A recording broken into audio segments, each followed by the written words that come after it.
প্রিয় শিক্ষার্থীরা, সবাইকে শুভেচ্ছা। আজকে তোমাদের সামনে হাজির হলাম ন্যারেশনের সর্বশেষ যে ক্লাসটি, সেই ক্লাসটি করার জন্য।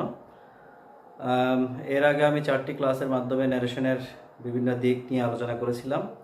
সর্বশেষ যে ক্লাসটা ছিল, সেই ক্লাসে আমি তোমাদেরকে অপটেটিভ সেন্টেন্স এবং এক্সক্লেমেটরি সেন্টেন্স এই দুইটার পরিবর্তনের নিয়ম নিয়ে আলোচনা করেছিলাম এবং আমি তোমাদেরকে কিছু বাড়ির কাজও দিয়েছিলাম। তো আশা করি ইতিমধ্যে সেই বাড়ির কাজগুলো তোমরা সম্পন্ন করেছো। আজকে আমরা শুরুতেই বরাবরের মতো বাড়ির কাজগুলো একটু চেক করব। বাড়িগুলো চেক করার পরে এরপরে আমরা আমাদের আজকের যে ক্লাস, সর্বশেষ যে ক্লাস, সেই বিষয়ের যে আলোচ্য বিষয় সেটা হচ্ছে কি প্যাসেজ ন্যারেশন। সেই প্যাসেজ ন্যারেশনের বিভিন্ন দিক সম্পর্কে আলোচনা করে আমরা ন্যারেশনের পর্বটি আজকেই শেষ করব। এবং মূল আলোচনায় যাওয়ার আগে, বাড়ির কাজগুলো চেক করার আগে তোমাদেরকে একটা বিষয় একটু বলে রাখি। তোমরা দেখতে পাচ্ছ ইতিমধ্যে এপ্রিল মাস প্রায় শেষের পথে। আমাদের যে তোমার সিলেবাস, সেই সিলেবাস অনুসারে কিন্তু আর 2 মাস পরেই পরীক্ষা হওয়ার কথা। যেহেতু একটা সংকটময় পরিস্থিতি চলছে, অনির্দিষ্টকালের জন্য আপাতত 25 তারিখ পর্যন্ত বলা হলেও এই বন্ধটা হয়তো আরও দীর্ঘায়িত হতে পারে। সামনে রমজান চলে আসছে। তো অর্থাৎ যে অর্ধবার্ষিক পরীক্ষার যে প্রস্তুতি, সেটা সম্পূর্ণরূপে ঘরে বসেই তোমাদেরকে সম্ভবত নিতে হবে। তো একটা দিনও বা একটা মুহূর্ত অবহেলা করা যাবে না। তোমরা বাসায় নিজ থেকে স্টাডি করবে, পাশাপাশি আমার ঘরে আমার স্কুল নামের যে প্রোগ্রামটা চলমান আছে সংসদ টেলিভিশনে, তোমরা রুটিন অনুসারে সেই ক্লাসগুলো দেখবে। পাশাপাশি বিভিন্ন স্যাররা যে বিষয়ভিত্তিক ক্লাসগুলো অনলাইনে করাচ্ছেন বা ক্লাসের যে ভিডিওগুলো তোমাদেরকে ফেসবুকের মাধ্যমে বা ইউটিউবের মাধ্যমে দেখার সুযোগ করে দিচ্ছেন, সেগুলো দেখে তোমরা প্রস্তুতিটা শেষ করবে। তাহলে চলো আমরা এবার দেখি আমাদের গত দিনের যে বাড়ি কাজটা ছিল, সেই বাড়ি কাজের অ্যান্সারগুলো কী কী, এবং সেই অ্যান্সারগুলোর সাথে তোমাদের অ্যান্সারটা মিলিয়ে তোমরা ভুল ত্রুটিগুলো সংশোধন করার চেষ্টা করবে। প্রথমে আমরা দেখব অপটেটিভ সেন্টেন্সগুলো। অপটেটিভ সেন্টেন্সগুলোর মধ্যে এক নম্বরে ছিল the leader said May the prime minister of Bangladesh live long. এটার ইনডিরেক্ট স্পিচ হবে the leader wished that may the prime minister of Bangladesh live long. এটাকে প্রথমে অ্যাসার্টিভ করে নিতে হবে। অ্যাসার্টিভ করলে আমরা পাবো the prime minister of Bangladesh may live long. এবার এটাকে আমরা ইনডিরেক্ট করব। তাহলে হবে কি the prime minister of Bangladesh might live long. মেটা মাইট হবে কারণ রিপোর্টিং ভার্বটা ফার্স্ট টেন্স আছে। Number 2, the teacher said to us may you become successful enough to earn respect. এটাকে ইনডিরেক্ট করলে হবে টিচার উইশড ফর আস। এখানে যেহেতু অবজেক্ট আছে সে কারণে উইশের পরে ফর ব্যবহার করা হয়েছে। উইশড ফর আস দ্যাট, এটাকে অ্যাসার্টিভ করলে আমরা পাবো you may become successful enough to earn respect. তাহলে ইনডিরেক্ট করলে হয় কি ইউ এর পরিবর্তে উই হবে, যেহেতু এটা সেকেন্ড পারসন, তাহলে এটা রিপোর্টিং ভার্বটা বসবে এখানে, রিপোর্টিং ভার্ব অবজেক্টটা বসবে এবং নমিনেটিভ কেস আকারে। We might become successful enough to earn respect. Teacher wished for us that we might become successful enough to earn respect. Number 3, we say May the Almighty save us from the coronavirus. এটাকে indirect করে আমরা পাবো we wish that the Almighty may save us from this or that coronavirus. এখানে actually এটা মাইট হবে না, এটা মে হবে, কারণ রিপোর্টিং ভার্বটা প্রেজেন্ট টেন্স আছে। তো এটাকে আমরা মাইট করব না, এটা মে হবে। এটা মিস্টেকেনলি মাইট বসেছে, এটা মে হবে। The Almighty may save us from this or that coronavirus. Number 4, he said to me, wish you a happy journey. এটা ইনডিরেক্ট হবে he wished me a happy journey. অর্থাৎ যদি সেন্টেন্সের শুরুতে উইশ থাকে তাহলে সেই ক্ষেত্রে সেই উইশটাকেই আমরা রিপোর্টিং ভার্ব হিসেবে ব্যবহার করব এবং এরপরে অবজেক্টটা বসবে। তারপর যে রিপোর্টেড স্পিচের সাবজেক্টের পরে যে অংশটা আছে সেটাই কেবল বসবে। এখানে আর বাড়তি এগুলো বসানোর প্রয়োজন হবে না। He wished me a happy journey. তাহলে এটা কি দাঁড়ালো? He wished me a happy journey. Number 5, the teacher said to the students good morning. এই যে good morning, good evening, good afternoon, good bye, good night, এগুলো থাকলে একটু এই নির্দিষ্ট একটা স্ট্রাকচার ব্যবহার করতে হবে। রিপোর্টিং ভার্বের সাবজেক্টের পরে যদি good morning, good afternoon, good evening থাকে তাহলে উইশ ব্যবহার করবে, আর যদি গুড বাই এবং গুড নাইট থাকে তাহলে সেক্ষেত্রে বিড ব্যবহার করবে। এটার বিস্তারিত আলোচনা প্যাসেজ ন্যারেশনের মধ্যে থাকবে।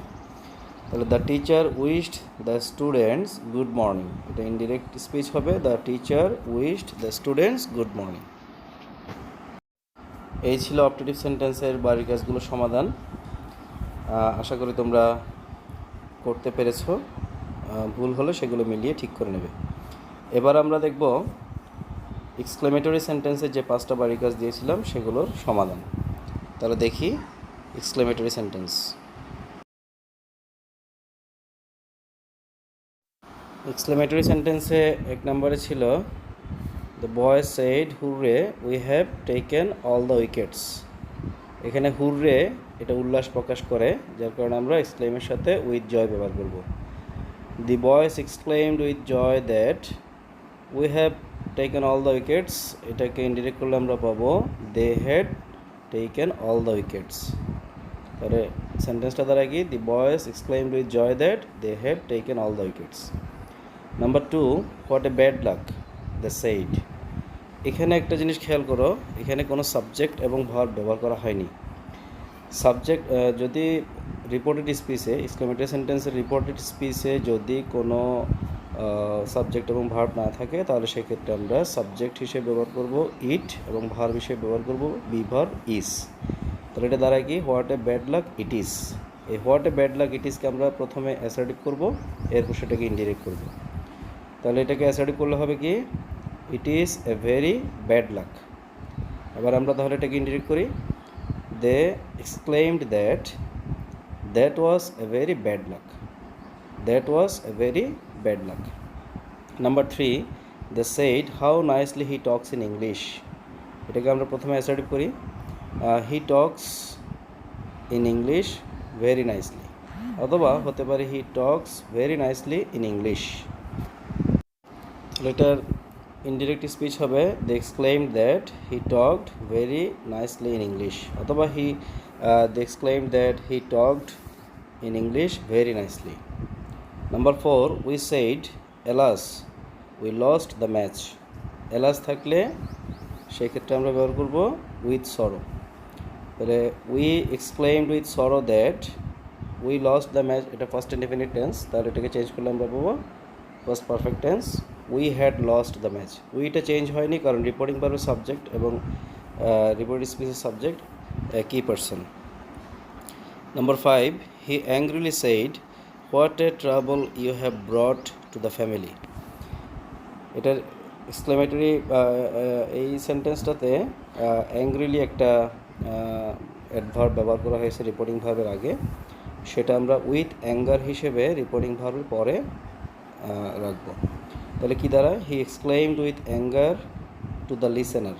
এখানে একটা জিনিস খেয়াল করো, রিপোর্টেড স্পিচের মধ্যে সেকেন্ড পারসন ব্যবহার করা হয়েছে, কিন্তু আমাদের রিপোর্টিং ভার্বের পরে কোনো অবজেক্ট ব্যবহার করা হয়নি। তাহলে সেই ক্ষেত্রে আমরা অবজেক্ট হিসেবে দ্য লিসেনারকে ব্যবহার করব। With anger to the listener that, এরপরে আমরা এটাকে অ্যাসার্টিভ করলে পাবো you have brought great trouble অথবা severe trouble to the family. এখানে সিভিয়ার ব্যবহার করা যাবে। তাহলে আমরা এটা পাচ্ছি কি, she or he had brought a severe or great trouble to the family. He exclaimed with anger to the listener that she or he had brought a severe or great trouble to the family. এই হলো exclamatory সেন্টেন্সের বাড়ির কাজের সমাধান। এখানে যদি কোনো ভুল হয়ে থাকে তাহলে তোমরা সেগুলো এখান থেকে ঠিক করে নেবে এবং ভুল উত্তরগুলো শুদ্ধ করে বারবার করার চেষ্টা করবে, তাহলে ভুলগুলো আর ভুল থাকবে না। এবার আমরা আমাদের মূল আলোচনায় যাব, প্যাসেজ ন্যারেশন। আমাদের আজকে যে নির্ধারিত আলোচনা, অর্থাৎ প্যাসেজ ন্যারেশন করার ক্ষেত্রে কি বাড়তি কাজ আমাদেরকে করতে হয় সেই কাজগুলো নিয়ে আমরা আজকে আলোচনা করব। তো আমরা গত ক্লাস পর্যন্ত যে কাজগুলো করেছিলাম আসলে আমাদের ন্যারেশনের মূল কাজগুলো কিন্তু ওখানেই শেষ হয়ে গিয়েছে। অর্থাৎ এই যে আমি যদি একটু পিছন থেকে আসি, কিভাবে একটা ডিরেক্ট স্পিচকে ইনডিরেক্ট স্পিচ করার সময় পার্সনের পরিবর্তন করতে হয়, টেন্সের পরিবর্তন করতে হয়, বিভিন্ন ধরনের সেন্টেন্সকে কিভাবে পরিবর্তন করতে হয়, এই যে তিনটা মূল কাজ, এই তিনটা মূল কাজ করতে পারলেই কিন্তু আমাদের ন্যারেশনের সিংহভাগ কাজ শেষ হয়ে যায়। অর্থাৎ বেসিক যে বিষয়গুলো সেগুলো কিন্তু ইতিমধ্যে আমরা আলোচনা করে ফেলেছি। আজকে যে আলোচনাগুলো হবে সেগুলো হচ্ছে বাড়তি কিছু কাজ, অর্থাৎ সেন্টেন্সের একজন বক্তার বক্তব্যের ধারাবাহিকতা বজায় রাখার ক্ষেত্রে সেন্টেন্সগুলোকে পরিবর্তনের পরে শ্রুতিমধুরতা বৃদ্ধির লক্ষ্যে কিছু যৌক্তিক বিষয় অন্তর্ভুক্তকরণ, এগুলোই হচ্ছে আসলে প্যাসেজ ন্যারেশনের কিছু বাড়তি কাজ। আমরা মোট 13টা নিয়মের মাধ্যমে, 13টা রুলের মাধ্যমে আমরা এগুলো জানার চেষ্টা করব। এটা খুব কঠিন কিছু নয়, আমরা যেগুলো আগে আলোচনা করেছি তার সাথে এগুলোকে অ্যাড করতে হবে মাত্র। তবে সবার আগে যে বিষয়টা খুব বেশি জরুরি সেটা হচ্ছে তুমি যখন প্যাসেজ ন্যারেশনে কাজ করতে যাবে তোমাকে অবশ্যই পুরো প্যাসেজটাকে খুব মনোযোগ সহকারে বারবার পড়তে হবে, এবং পুরোটা যখন তোমার পড়া হয়ে যাবে এবং তুমি যদি পুরোটা বুঝতে সক্ষম হও তাহলে তোমার জন্য কাজটা সহজ হবে। অন্যথায় কিছু কিছু জায়গায় সমস্যা হতে পারে। তুমি যদি প্রথম থেকে অর্থাৎ দেখার সাথে সাথে কাজ শুরু করে দিতে চাও তাহলে তুমি কিছু কিছু জায়গায় হয়তো সমস্যায় পড়বে। যেমন কোনো রিপোর্টেড স্পিচের ক্ষেত্রে রিপোর্টিং ভার্বের সাবজেক্ট, রিপোর্টিং ভার্বের অবজেক্ট উল্লেখ থাকে না, সেই সব ক্ষেত্রে হয়তো তোমার এলোমেলো হয়ে যেতে পারে। এই জন্য প্রত্যেকটা সেন্টেন্সের স্পিকার এবং লিসেনার, অর্থাৎ রিপোর্টিং ভার্বের সাবজেক্টকে, রিপোর্টিং ভার্বের অবজেক্টকে, এই দুইটা যতক্ষণ না পর্যন্ত তুমি শনাক্ত করতে পারছো ততক্ষণ পর্যন্ত তুমি এই কাজটাতে হাত দেবে না। তাহলে দেখি আমরা নিয়মগুলো কী কী এবং সেই নিয়মের আলোকে আমরা কিভাবে বিভিন্ন কাজ করতে পারি।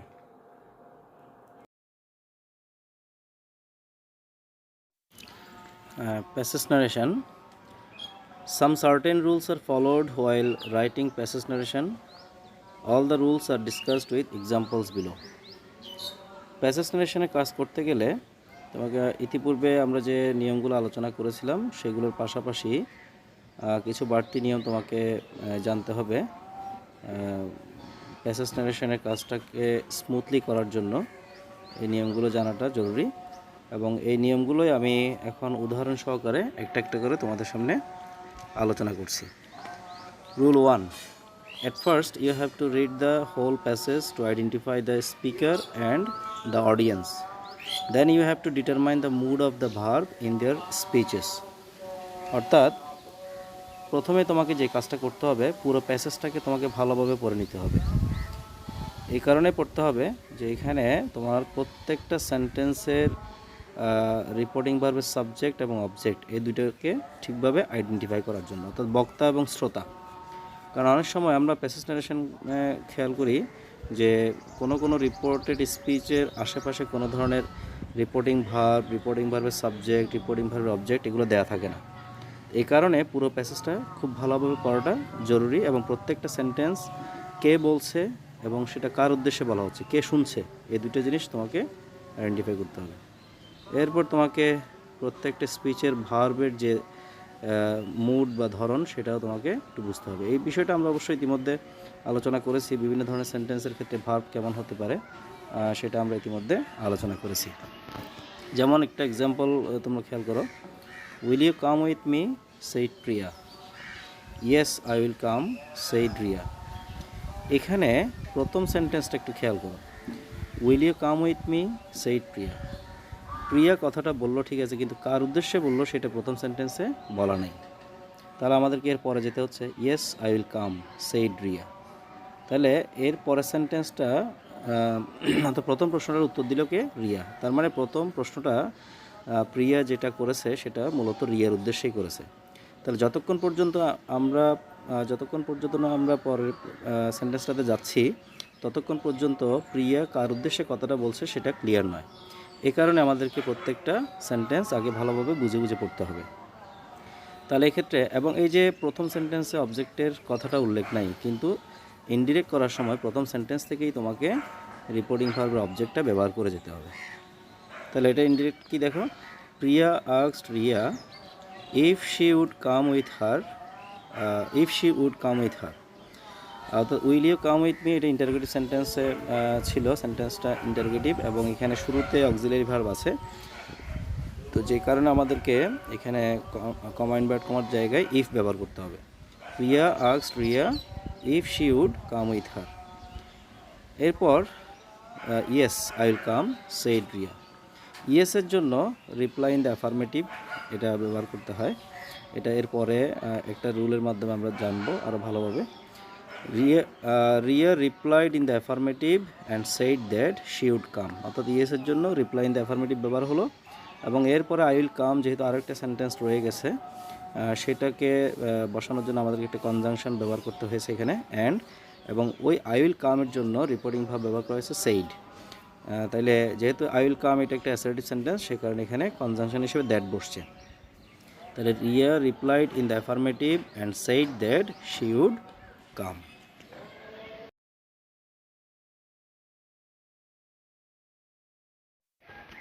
Rule 2. If there are more than one speech of the same speaker in a row, then follow the instructions below. অর্থাৎ যদি একই বক্তা পরপর একাধিক উক্তি করে থাকেন একই জাতীয়, তাহলে সেই ক্ষেত্রে তোমাকে যে কাজটা করতে হবে, রিপোর্টিং ভার্বের পূর্বে প্রথম সেন্টেন্সটা ঠিক থাকবে, দ্বিতীয় সেন্টেন্স হতে রিপোর্টিং ভার্বের পূর্বে তোমাকে যথাক্রমে দ্বিতীয়টাতে যদি তুমি অলসো বসাও, পরেরটাতে এগেইন, এরপরটা ফার্দার, এভাবে একটা অ্যাডভার্ব ব্যবহার করতে হবে। অর্থাৎ তিনি বলেছেন, তিনি আরও বলেছেন, তিনি আবারও বলেছেন, তিনি পুনরায় বলেছেন, জাস্ট কথাগুলো এভাবে বলা। অর্থাৎ প্রথম সেন্টেন্সটা স্বাভাবিকভাবে হবে, তবে দ্বিতীয় সেন্টেন্সটা থেকে তোমাকে রিপোর্টিং ভার্ব পূর্বে এই ধরনের একটা অ্যাডভার্ব যোগ করে নিতে হবে। আর অ্যাসার্টিভ সেন্টেন্সের বেলায় তুমি অলসো সে বা ব্যবহার না করে অ্যাড ব্যবহার করতে পারবে। এরপর আরও একটা যদি সেন্টেন্স থাকে তাহলে অলসো অ্যাড এটাও ব্যবহার করতে পারবে। এভাবে যদি সেগুলো ইন্টারোগেটিভ সেন্টেন্স হয়, also ask, again ask, further ask. Imperative sentence হলে তাহলে also order, again order, further order. Just reporting verb, অর্থাৎ বক্তা যদি একই বক্তা যদি একাধিক কথা পরপর বলে থাকেন তখনই কিন্তু এই অ্যাডভার্বগুলোর ব্যবহার আসবে। যেমন ডিরেক্ট স্পিচে দেখো, I will help you to solve this problem, I am responsible for it, the boy said. তাহলে প্রথম দুটো সেন্টেন্স একই ইনভার্টেড কমার ভেতরে আছে যেহেতু, তাহলে এই দুটো কথা একজনেরই এবং সেটা হচ্ছে বয়ের। এরপরে why did you do it, do you have time for it, you are leaving Dhaka this evening, I said. এখানে একই ইনভার্টেড কমার ভেতরে তিনটা সেন্টেন্স, প্রথম দুটো হচ্ছে ইন্টারোগেটিভ, পরেরটা হচ্ছে অ্যাসার্টিভ। আমরা একই জাতীয় সেন্টেন্সগুলোর ক্ষেত্রে অ্যাডভার্বগুলো ব্যবহার করব মূলত। তাহলে প্রথম থেকে আমরা আসি। প্রথম দুটো সেন্টেন্স যেহেতু বয় বলেছে তাহলে এটার উত্তরটা হবে, the boy told me that he would solve the problem, he added that. দেখো হি অ্যাডেড দ্যাট, এখানে আমি বলতে পারি he said, he also said that. এখানে আমি কি বলতে পারি, হি অলসো সেইড দ্যাট। তাহলে এটা না বলে হি অ্যাডেড দ্যাট বললেও চলবে। হি added that he was responsible for ইট। এরপর দেখো দ্বিতীয় রিপোর্টের স্পিচটা, এটা আইয়ের কথাগুলো। তাহলে I asked him the reason for doing that. যেহেতু আরও একটা প্রশ্ন আছে, যেহেতু আরও একটা প্রশ্ন রয়ে গেছে তাহলে সেক্ষেত্রে হবে কি, আই অলসো আস্কড। তাহলে দেখো আস্কের আগে আমরা কী ব্যবহার করলাম, also. I also asked him if he had time for that and added that. এরপরে যে সেন্টেন্সটা সেটা অ্যাসার্টিভ সেন্টেন্স, সেটাকে আমরা চাইলে এইভাবে অ্যান্ড দিয়ে এবং পরবর্তীতে অ্যাড ভার্বটা ব্যবহার করে যোগ করে দিতে পারি, অথবা তোমরা চাইলে আলাদাভাবেও সেটা করতে পারো। এভাবে and added that he was living Dhaka that evening, এভাবে না করে তোমরা ওই যে ফর দ্যাটের পর ফুল স্টপ দিয়ে এরপর নতুন করে তোমরা লিখতে পারো আই সেইড দ্যাট, অথবা I also said that he was living Dhaka that evening. তাহলে আমরা দুটো অ্যাসার্টিভ সেন্টেন্সের ক্ষেত্রে প্রথমটা ঠিকভাবে করলাম, দ্বিতীয়টাতে আমরা অ্যাডেড করলাম, অথবা এটা চাইলে অলসো সেইড দিয়ে করা যাবে। আর দুটো ইন্টারোগেটিভ সেন্টেন্সকে করতে গিয়ে আমরা প্রথম সেন্টেন্সটাতে আস্ক ঠিক রেখেছি, দ্বিতীয় সেন্টেন্সে গিয়ে আজকের পূর্বে আমরা একটা অলসো ব্যবহার করেছি। এগুলোই মূলত তোমাকে খেয়াল রাখতে হবে। অর্থাৎ যদি একই বক্তা একাধিক উক্তি পরপর করে থাকেন তাহলে সেক্ষেত্রে রিপোর্টিং ভার্বের আগে একটা অ্যাডভার্ব যোগ করে দিলে সেটা সেই কথাটা শুনতে শ্রুতিমধুর হয় এবং কথাগুলোর ধারাবাহিকতা রক্ষা পায়। রুল 3, ইয়েস অথবা নো। ইয়েস অথবা নো থাকলে সেক্ষেত্রে কী করতে হবে দেখো, ইয়েসের ক্ষেত্রে রিপ্লাই ইন দ্য অ্যাফার্মেটিভ অথবা লেখা যায় অ্যাফার্মেটিভলি রিপ্লাই, আর নো এর ক্ষেত্রে লিখতে হবে রিপ্লাই ইন দ্য নেগেটিভ অথবা নেগেটিভলি রিপ্লাই। উদাহরণ দেখো, I said to him, have you done the homework? Yes I have also done another one, he said. তাহলে ইনডিরেক্ট করলে কী হবে দেখো, I asked him if he had done the homework, he replied in the affirmative. এই যে ইয়েসের জন্য reply in the অ্যাফার্মেটিভটা ব্যবহার করা হয়েছে, হি রিপ্লাইড ইন দ্য অ্যাফার্মেটিভ। এবং এরপরে কিন্তু আরও একটা সেন্টেন্স রয়ে গেছে ইয়েসের পর, I have also done another one. এটা জন্য আমাদেরকে একটা কনজাংশন ব্যবহার করে সেই সেন্টেন্সটা সহ একসাথে লিখতে হবে। অ্যান্ড এরপরে তোমার এটা যেহেতু অ্যাসার্টিভ সেন্টেন্স সে কারণে আমরা ভার্বটা ব্যবহার করব সেইড। তাহলে said that he had also done another one. অথবা চাইলে আমরা এই সেন্টেন্সটাকে এভাবেও লিখতে পারি, he affirmatively replied that he had also done another one. He affirmatively replied that he had also done another one. 2 number উদাহরণটা দেখো, I said to him are you okay? No he said. তাহলে indirect করলে হবে কি, I asked him if he was okay, he replied in the negative. এখানে no বলার পরে সে আর কিছুই বলেনি, যে কারণে আমরা হি রিপ্লাইড ইন দ্য নেগেটিভে গিয়ে এটা শেষ করে দিলাম। যদি এরপর আরও কোনো বক্তব্য থাকে তাহলে আমরা এটা অ্যান্ড দিয়ে যোগ করে দেব।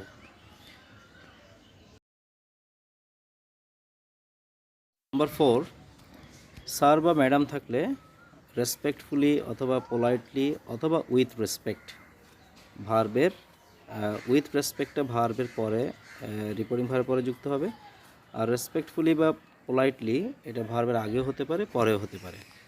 স্যার বা ম্যাডাম হচ্ছে সম্মানসূচক শব্দ, সেই কারণে এই অ্যাডভার্বগুলো ব্যবহার করলে সেটা অধিকতর শুদ্ধ হয়। যেমন, the student said to the teacher, sir will you teach me narration. Indirect হবে, the student asked the teacher respectfully if he would teach him narration. তাহলে দ্য টিচার রেসপেক্টফুলি, আমি রেসপেক্টফুলিটাকে এখানে বসিয়েছি ভার্বের পরে। অথবা এটা হইতে পারে এরকম, the student respectfully asked the teacher if he would teach him narration. এখানে আমি রেসপেক্টফুলিটাকে দেখিয়েছি ভার্বের আগে। অথবা হতে পারে, the student asked the teacher with respect if he would teach him narration. এখানে আমি উইথ রেসপেক্ট ব্যবহার করেছি এবং সেটা ভার্বের পরে। পোলাইটলি ব্যবহার করা যাবে, the student asked the teacher politely if he would teach him narration। অর্থাৎ তুমি রেসপেক্টফুলির পরিবর্তে পোলাইটলিও ব্যবহার করতে পারবে। Number 5, vocative case. Vocative case থাকলে সেই ক্ষেত্রে তোমাকে শুরুতেই অ্যাড্রেসিং এস এগুলো ব্যবহার করতে হবে। অর্থাৎ তোমার যে স্ট্রাকচারটা সেটা হবে কি, প্রথমে অ্যাড্রেসিং, এরপরে তোমাকে অবজেক্ট ব্যবহার করতে হবে যাদেরকে অ্যাড্রেস করা হচ্ছে। অর্থাৎ ভোকেটিভ কেসটা যাদের উদ্দেশ্যে ব্যবহার করা হচ্ছে সেই ব্যক্তি বা ব্যক্তিদের যে প্রোনাউন, সেই প্রোনাউনটা এখানে বসবে অ্যাড্রেসিংয়ের পরে অবজেক্টিভ কেস আকারে। এরপরে অ্যাস বসবে, অ্যাসের পরে ওই ভোকেটিভ কেসটাই বসবে। এই অংশটুকু কেবলমাত্র ভোকেটিভ কেসের জন্যই প্রযোজ্য এবং এটা শুধুমাত্র ভোকেটিভ কেসের জন্য বসবে। ভোকেটিভ কেস ব্যতীত বাকি যে সেন্টেন্স থাকবে সেই সেন্টেন্সটা তার নিয়ম অনুসারেই পরিবর্তিত হবে। যেমন দেখো, are you okay boys said Piu. তাহলে পিউ কি বলছে, আর ইউ ওকে বয়েজ, সে যাদের উদ্দেশ্যে বলেছে কথাটা তাদেরকে সম্বোধন করেছে বয়েজ বলে। এই বয়েজটা হচ্ছে ভোকেটিভ কেস। তাহলে এখানে আমাদেরকে লিখতে হবে কি, অ্যাড্রেসিং, বয়েজটা যেহেতু থার্ড পারসন প্লুরাল নাম্বার সেহেতু এটা প্রোনাউন অবজেক্টিভ কেস হিসেবে বসবে them. Addressing them as boys, as এর পরে বয়েজটা হচ্ছে ভোকেটিভ কেস, এই বয়েজটা বসলো এখানে, এরপর একটা কমা ব্যবহার করবে। এটা আবার তাহলে ভোকেটিভ কেজের কাজ শেষ হয়ে গেল। এরপরে আমার রয়ে গেল কি আর ইউ ওকে, এই সেন্টেন্সটা ইন্টারোগেটিভ, এটা ইন্টারোগেটিভ নিয়ম অনুসারেই এখানে বসবে। That means Piu asked if they are okay. Rule 6, when reported speech has a note of interrogation after an assertive sentence, then in the indirect speech being surprised should be used in the beginning. অর্থাৎ সেন্টেন্সটা অ্যাসার্টিভের গঠনে কিন্তু শেষে আছে প্রশ্নবোধক চিহ্ন। তার মানে এটা হচ্ছে একটা বিস্ময়সূচক এক্সপ্রেশন, যে কারণে এই সেন্টেন্সটা করার ক্ষেত্রে বিইং সারপ্রাইজড এই দুটো শব্দ শুরুতেই যোগ করে নিতে হবে। যেমন দেখো, he said to me you did it, কিন্তু প্রশ্নবোধক চিহ্নটা দেওয়া হয়েছে এখানে, তার মানে এটা পড়তে হবে you did it, you did it, তার মানে কি এটা কিছুটা অবাক হয়ে। এই জন্য আমাদেরকে লিখতে হবে কি being surprised he asked me if I had done that, being surprised he asked me if I had done that. Rule 7, thank বা থ্যাংক ইউ যদি রিপোর্টেড স্পিচে থাকে তাহলে সেক্ষেত্রে এই স্ট্রাকচারটা তোমরা ব্যবহার করবে ইনডিরেক্ট করার ক্ষেত্রে। প্রথমে সাবজেক্ট, তারপর রিপোর্টিং ভার্বের জায়গায় থ্যাঙ্ক বসবে, এবং এরপরে ওই যে রিপোর্টেড স্পিচে থ্যাঙ্কের পরে যে অবজেক্টটা থাকবে সেই অবজেক্টটাই এখানে এসে বসবে। আর যদি হ্যাঁ থাকবে, ওখানে একটা অবজেক্ট থাকবে, সেই অবজেক্টটা এখানে মূলত এসে বসবে। ওই অবজেক্টটা যে পার্সনকে মিন করে সেই পার্সনটাই এখানে অবজেক্ট আকারে বসবে মূলত। যেমন দেখো, Karim said to me thank you, তাহলে স্ট্রাকচার অনুসারে আমাদেরকে প্রথমে সাবজেক্ট হিসেবে করিমকে বসাতে হবে, এরপরে রিপোর্টিং ভার্বের জায়গাটা দখল করবে থ্যাঙ্ক ভার্বটা এসে, অর্থাৎ রিপোর্টিং ভার্বটা সেইড, ওইটার জায়গায় থ্যাঙ্ক ফার্স্ট ফর্ম বসবে থ্যাঙ্কড। এরপরে বললাম ওই যে থ্যাঙ্কের পরে যে অবজেক্টটা আছে সেই অবজেক্টটা আমরা দেখব, সেটা আছে এখানে ইউটা সেকেন্ড পারসন, তাহলে ইউ এর পরিবর্তে বসে রিপোর্টিং ভার্বের অবজেক্ট, রিপোর্টিং ভার্বের অবজেক্টটা কি মি, তাহলে এই ক্ষেত্রে এটা মি বসবে, Karim thanked me. Number 8, goodbye বা গুড নাইট। গুড বাই বা গুড নাইট যদি থাকে তাহলে সেক্ষেত্রে স্ট্রাকচারটা হবে এরকম, সাবজেক্টের পরে বিড ব্যবহার করবে, বিডের পরে অবজেক্ট, এবং এরপর গুড বাই বা গুড নাইট যেটা থাকে সেই এক্সপ্রেশনটা এখানে আসবে।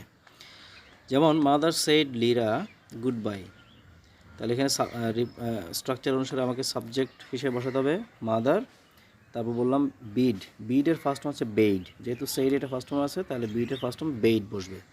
এরপরে বললাম কি অবজেক্ট বসবে, অবজেক্ট হচ্ছে লিরা, এরপরে বসবে গুড বাই যেটা আছে, এটা গুড বাই থাকলে good bye. Rule 9, good morning বা গুড আফটারনুন অথবা গুড ইভিনিং যদি থাকে তাহলে স্ট্রাকচারটা হবে ওই যে তোমার গুড নাইট বা গুড বাই থাকলে যে স্ট্রাকচারটা দেখিয়েছিলাম এর আগে সেটার মতোই, জাস্ট একটা জায়গায় পার্থক্য হবে, সেটা হচ্ছে ভার্বটা হবে এখানে উইশ। গুড নাইট বা গুড বাইয়ের ক্ষেত্রে হবে বিড, আর good morning, good afternoon, good evening এগুলোর পরিবর্তে এগুলোর ক্ষেত্রে হবে উইশ। তার মানে subject plus wish plus object, এরপরে good morning, good afternoon, good evening.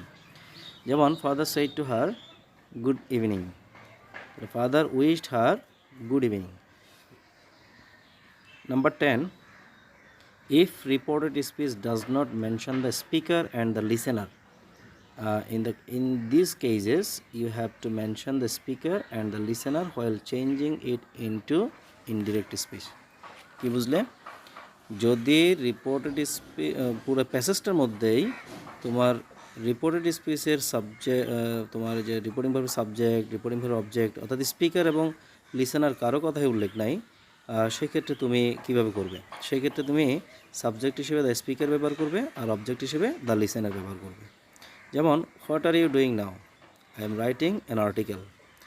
দুটো সেন্টেন্স এখানে দেওয়া আছে রিপোর্টেড স্পিচ আকারে, বাট কোনো রিপোর্টিং ভার্বের সাবজেক্ট, রিপোর্টিং ভার্বের অবজেক্ট কিছুই নাই।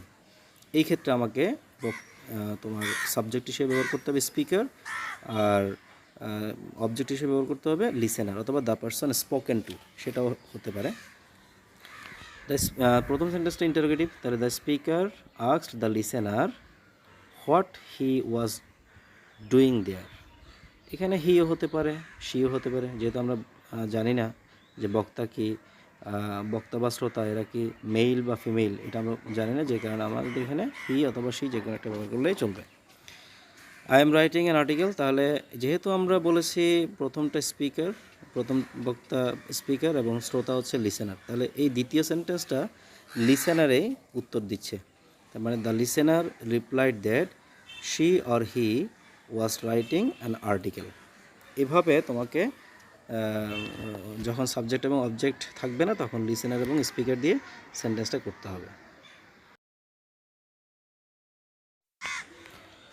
হ্যাঁ, এবার দেখো in rule 11, if reported speech has asked or cried or replied or muttered, the reporting verb in the indirect speech will be unchanged. অর্থাৎ অনেক সময় আমরা দেখব যে সে সচরাচর সে থাকে, সে ছাড়াও তোমার রিপোর্টিং ভার্ব হিসেবে আস্ক থাকতে পারে, ক্রাই থাকতে পারে, রিপ্লাই থাকতে পারে, মাটার থাকতে পারে।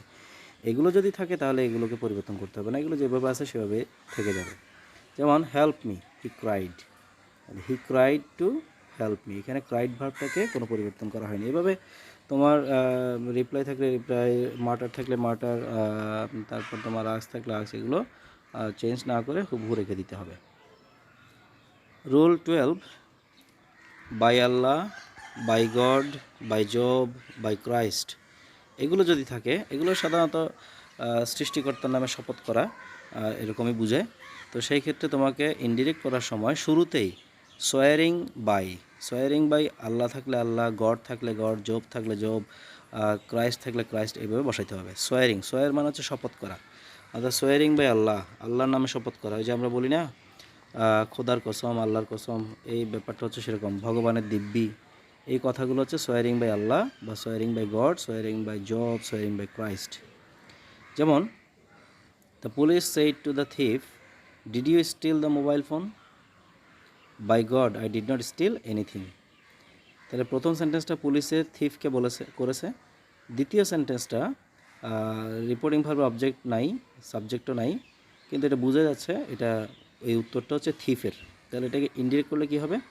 The police asked the thief if he had stolen the mobile phone. তাহলে দ্বিতীয় সেন্টেন্সটা বাই গড আছে যেহেতু, তাহলে সোয়ারিং বাই গড, এই বাই গডের জন্য সোয়ারিং বাই গড এটা বসানোর পর একটা কমা ব্যবহার করতে হবে। এরপর I did not steal anything, এটা যে নিয়মে করার কথা সে নিয়মেই হবে, অর্থাৎ হি রিপ্লাইড দ্যাট, এটা যেহেতু একটা উত্তর, প্রথমে প্রশ্ন থাকলে এবং এরপরে যদি তার জবাব হয় তাহলে অবশ্যই এখানে রিপ্লাই ভার্বটা ব্যবহার করতে হবে। তাহলে হি replied that he had not stolen anything. এই হচ্ছে রুল 12। আরেকটা রুল অবশিষ্ট আছে, আমরা এবার ওই রুল 13 অর্থাৎ 13 নম্বর রুলটা দেখব। হ্যাঁ, রুল 13 সর্বশেষ যে রুলটা সেটাতে বলা আছে, if there is additional something in the reporting clause it will remain unchanged in the indirect speech. অর্থাৎ রিপোর্টিং ক্লজে যদি কোনো বাড়তি অংশ থাকে, সেটা একটা ক্লজ হতে পারে, সেটা একটা তোমার ফ্রেজ হতে পারে, যদি এই ধরনের বাড়তি কিছু থাকে তাহলে সেটা পরিবর্তন না করে যেভাবে আছে সেভাবে রেখে দিতে হবে। এক্ষেত্রে আসলে ওটা কোনো কাজ থাকে না। তো বিশেষ করে একটা জিনিস খেয়াল রাখতে হবে, specially the present participle clause should be in the very beginning in the indirect speech. অর্থাৎ ইনডিরেক্ট করার সময় আমরা যদি রিপোর্টিং ভার্ব অংশে প্রেজেন্ট পার্টিসিপল যুক্ত কোনো ক্লজ দেখি তাহলে সেই ক্লজটাকে ইনডিরেক্ট স্পিচে একেবারে শুরুতে বসাবো, কোনো পরিবর্তন করতে হবে না, জাস্ট আমাদের অবস্থানটাকে একটু পরিবর্তন হবে। এটা শুরুতে থাকলে ভালো, শুরুতে না থাকলে শুরুতে নিয়ে এসে বসাতে হবে। এই এতটুকুই বাড়তি কাজ এখানে আমাদের করতে হবে। আর এটা যদি আমরা এক্সাম্পল দেখি তাহলে দেখো, number 1, teacher entered into the classroom and said to us, who wrote it in the white board. এখানে দুটো ক্লজ, একটা হচ্ছে teacher entered into the classroom and said to us. Actually আমাদের যে কাজ করতে হবে সেটা হচ্ছে সেইড টু আস ওই অংশে। তার আগের যে ক্লজটা আছে সেই ক্লজটা কোনো পরিবর্তন হবে না, সেটা যেভাবে আছে সেভাবেই বসে যাবে। Teacher entered into the classroom and asked us who had written that in the blackboard. হ্যাঁ, যদি আমরা একটু আরও গভীরভাবে চিন্তা করে যদি আমরা একটু নিজেদের মতো করে লিখতে চাই তাহলে এটাকে এভাবে লিখা যায়, entering into the classroom teacher asked us who had written that in the white board. তবে এই জিনিসগুলো অনেক সময় নিজস্ব চিন্তাভাবনা, গ্রামাটিক্যাল যে বেসিক নলেজ সেটা খুব ভালোভাবে থাকা এবং ইংরেজিতে পারদর্শিতার উপর নির্ভর করে অনেক সময় আমরা ন্যারেশনগুলোকে কিছুটা বৈচিত্র্য নিয়ে আসতে পারি। সেটার জন্য অনেক বেশি প্র্যাকটিস করতে হবে এবং ন্যারেশনটাকে একেবারে খুব ভালোভাবেই বুঝতে হবে। তো আমরা অতটুকু গভীরভাবে চিন্তা না করলেও আপাতত যে নিয়মটা সেই নিয়মটা দিয়ে চালিয়ে যেতে পারি। সেটা হচ্ছে কি, যদি কোনো ক্লজ বাড়তি থাকে তাহলে সেটাকে আমরা অপরিবর্তিত রেখেই কাজ করব। Number 2, these are the examples of abstract nouns. The teacher said to the students, pointing to the board. এই যে দেখো পয়েন্টিং টু দ্য বোর্ড, এটাই হচ্ছে প্রেজেন্ট পার্টিসিপল ক্লজ। এই ক্লজটাকে আমরা ইনডিরেক্ট স্পিচের শুরুতে নিয়ে আসবো। Pointing to the board, pointing to the board, এটাকে শুরুতে এনে এখানে একটা কমা ব্যবহার করব। তারপর the teacher told the students that those are the examples of abstract nouns. এই হচ্ছে রুল 13-এর কিছু এক্সাম্পল। তাহলে এই সাথে সাথে আমাদের প্যাসেজ নারেশনের যে বাড়তি কাজগুলো, প্যাসেজ নারেশন করার সময় যে বাড়তি নিয়মগুলো আমাদের পালন করতে হয় তার আলোচনা এখানে শেষ হলো। আমরা এবার একটা বাড়ির কাজ দেখব। বাড়ির কাজের মাধ্যমে তোমাদেরকে এটা বাড়ির কাজটা দেখার আগে করার আগে তোমরা রোলসগুলো আরও ভালো করে বুঝে নেওয়ার চেষ্টা করবে, তারপর তোমরা এই বাড়ির কাজটা করবে। আশা করি তোমরা পারবে। এই হচ্ছে তোমাদের হোমওয়ার্কটা একটু দেখে নাও, খাতায় লিখে নাও এটা। Good morning dear students, said the teacher to the students entering into the classroom. Good morning sir, how are you? Have you done your homework? Yes sir, we have done our homework. The teacher asked Kabir, where is Habib today? He is very ill. Rustam, are you planning to play truant today? Rustam said, by Allah, I won't play truant anymore. Thank you and sit down. Goodbye, the teacher said to the students and left the room. এখানে তোমার যে সেন্টেন্সগুলোর মধ্যে একটা জিনিস খেয়াল করবে, এখানে অনেকগুলো সেন্টেন্সে আমি রিপোর্টিং ভার্ব সাবজেক্ট এবং রিপোর্টিং ভার্ব অবজেক্ট ব্যবহার করিনি।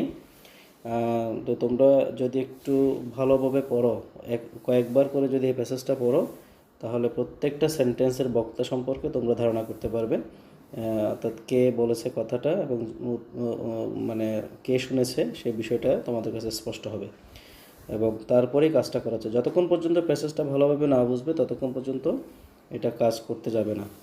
বারবার বুঝে নেওয়ার চেষ্টা, যতক্ষণ পর্যন্ত বুঝবে না ততক্ষণ পর্যন্ত পড়বে এবং এরপর তোমরা প্রয়োজন হলে রুলসগুলো আবার একবার দেখবে, দেখে তারপর কাজটা করবে। এরপর তাহলে দেখবে করার পরে ভুলটা কম হবে বা ভুলটা আদৌ হবে না।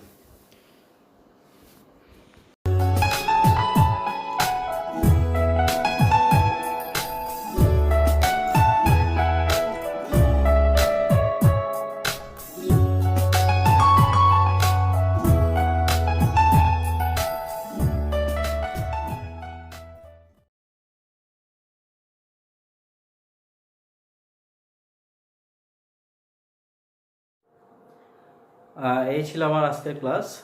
আজকে যে প্যাসেজ নারেশনের বিভিন্ন নিয়ম সম্পর্কে আলোচনা করা হলো এবং যে বাড়ি কাজটা দেওয়া হলো, রুলসগুলো ভালো করে পড়ে বুঝে তারপর বাড়ি কাজটা করার চেষ্টা করবে এবং এর সাথে সাথে আমাদের যে ন্যারেশনের ধারাবাহিক যে ক্লাসগুলো, সেই ক্লাসগুলোর মাধ্যমে আজকে আমি ন্যারেশনটা সমাপ্তি করলাম। তো আমার আগামী ক্লাসটা হবে রাইট ফর্ম অফ ভার্বসের উপর, অর্থাৎ ভার্বের ব্যবহার কিভাবে করতে হয়। এটা একটা ইম্পর্ট্যান্ট দিক, প্রতিটা ক্লাসে এই কাজটা জানাটা খুব জরুরি।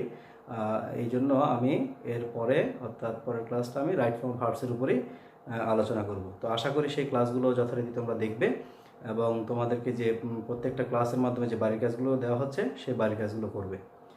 ঘরে থাকো, নিরাপদে থাকো এবং দেশবাসীর জন্য, বিশ্ববাসীর জন্য দোয়া করো, আমরা যাতে প্রত্যেকেই ভালো থাকতে পারি।